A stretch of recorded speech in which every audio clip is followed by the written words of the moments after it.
Imagine you're standing at a crossroads. One path leads to continued health concerns, a struggling self-image, and the looming fear of failure due to a lack of discipline. The other path is a journey leading towards regaining self-control, mastering discipline, and transforming your health and self-image. This isn't just about losing fat. It's about proving to yourself that 12% body fat is not just some dream physique that you have in your mind. It's a testament to the power of self-belief and discipline. By the end of the video, I will have shared the 5 habits that will not only guide you to achieve a physical transformation, but also usher in the birth of a new you. This first habit is often forgotten because we focus on the specifics of a diet and exercise regimen, but I'm telling you right now, this is the foundation for any sort of physical transformation that you're looking to undergo. Your mindset influences every single decision and action that you take in your day-to-day life. To get even more specific on this, if you're somebody that carries a negative self-image or self-perception,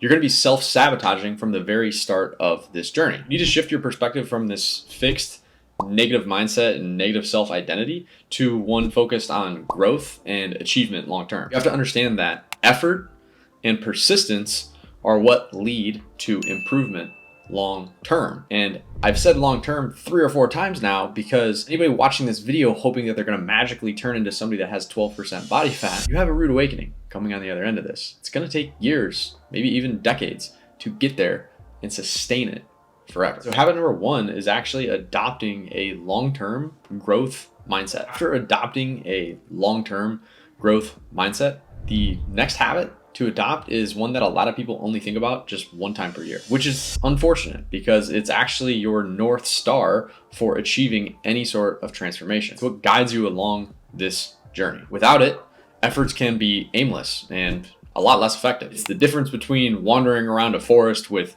no clear guidelines on where we're headed and walking down a clearly cut, defined path specific for you. You need to be regularly defining clear and achievable goals. So a lot of people, they have this idea of where they're headed, but if they haven't actually defined it and set in stone, this is the quantifiable goal I want to achieve, how are you ever going to get there? And how are you ever going to measure progress? Now, once you've actually defined that clear, tangible, quantifiable, achievable goal, you need to put a plan in place. You need to break it down step by step in terms of how you are going to get there. It takes any sort of just aimless effort with no real finish line or intention behind it and transforms it into something that you can see whether or not you're actually moving the needle every single day.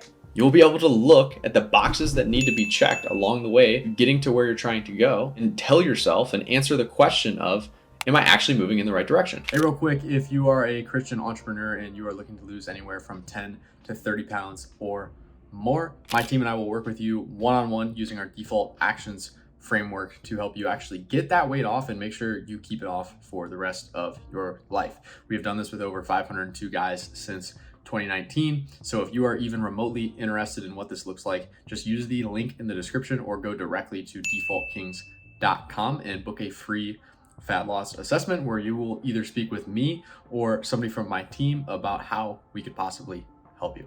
Enjoy the rest of the video. And that's habit number 2, setting goals and putting a plan in place to achieve them. Now that we have the mindset in place and we also have a goal and a plan to achieve that goal set forth, this next habit that is often overcomplicated can ruin what we've put in place already. And in reality, it should be one of the easiest ones to achieve. Overcomplicating this can undo all of the hard work that you've done up to this point. It's where many people fall short, even though they have great intentions. They get stuck focusing on perfection when what they should be doing is focusing on consistency. I would rather you have small, regular efforts compared to big, inconsistent efforts. That infrequent perfection is where so many people fall short because they do this big old thing to perfection when instead they should have just done a bunch of little choices over and over and over again. You'll progress further with small, steady actions compared to big, infrequent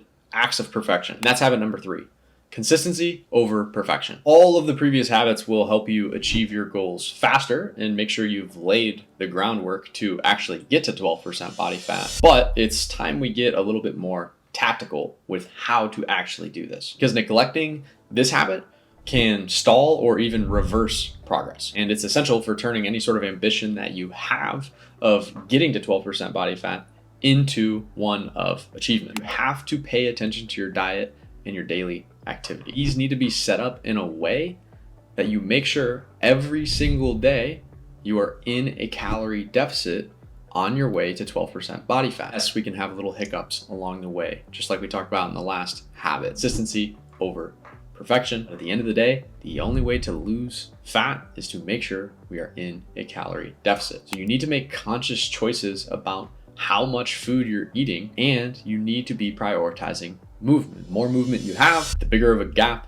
you create with your calorie deficit, and ideally, some of that movement is made up of resistance training so we can build muscle. That will only expedite the process. This approach integrates actual lifestyle changes that make your goals realistic and achievable. Habit number 4 is being mindful of what you're eating and how much you're moving. Now, this last habit brings everything together, and it's often ignored. Ignoring this can mean missing the full impact of your efforts. It's really the big difference maker between any sort of continued progress and any sort of plateau. You need to regularly reflect on your actions and the outcomes that they are producing. Chances are, if the outcomes aren't where you want them to be, it means your actions have been subpar up to that point. So assess yourself honestly and adjust as needed. I get it. Being honest with yourself can be pretty hard. The reality is, the definition of insanity is doing the same thing over and over again and expecting a different result. So if you're not going the direction that you want to go, you need to change something, and that starts